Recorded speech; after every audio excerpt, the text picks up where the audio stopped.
in matters water supply and sanitation. Tend boma ma Kisumo golo sie mager kalore kod tulo manyomo cha kendo e chiro ma Kibuye kar chung'od bura ma Kisumo Central kama nochwo jaohala moro kod pala ma ohinye. Jalup jatend boma ma Kisumo Charles Omolo wacho ni nonro gi yango ne ywaruok ni okel kod laro kuonde mag loko ka bende nyaka sani gisetudore kod obila mar mondo non masirano.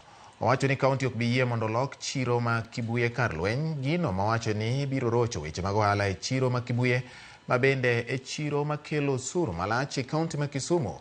Jaohala no pod dhi nyime kod yudo thieth e kar thieth ma Jaramogi Oginga Odinga Teaching and Referral Hospital seche ma obila medo luwo jogo ma notimo maundu ma kamano.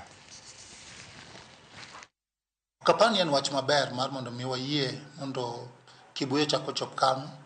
Kibuye wasago mabor manyocha osebet maber to jomoko oseketo chunygi mar mondo mi okel koko e chiro mono johala timo ohala maber kendo mono jo nyiewo bende nyiepo ka gin kod kwe ni ka gin gadier ni kwe nitie chiro mar mondo mi gitime ohala.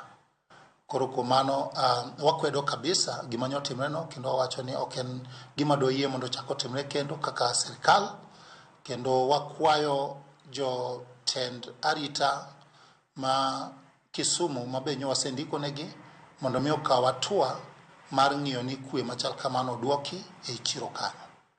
Management onego bed ni timo patgi to county bende onego bed ni timo patgi.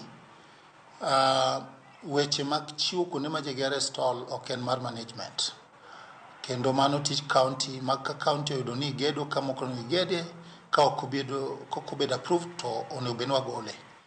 Koro gedo motimre ka ok wa approve ok wanyal yie mondo mi odhi mbele kamano. Kambi mochung'ne keyo teko sitima e pacho ka Kenya Power ywago gopegi ma jo Kenya sirikal kod kembe mopogore opogore nigo.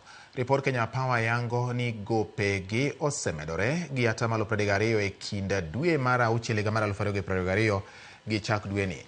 Ripodno Kenya Power yango ni e chak dwe ni sirikal mamalo osekuno gowi ma ok tin ne siling bilion 3.3 kamano en medruok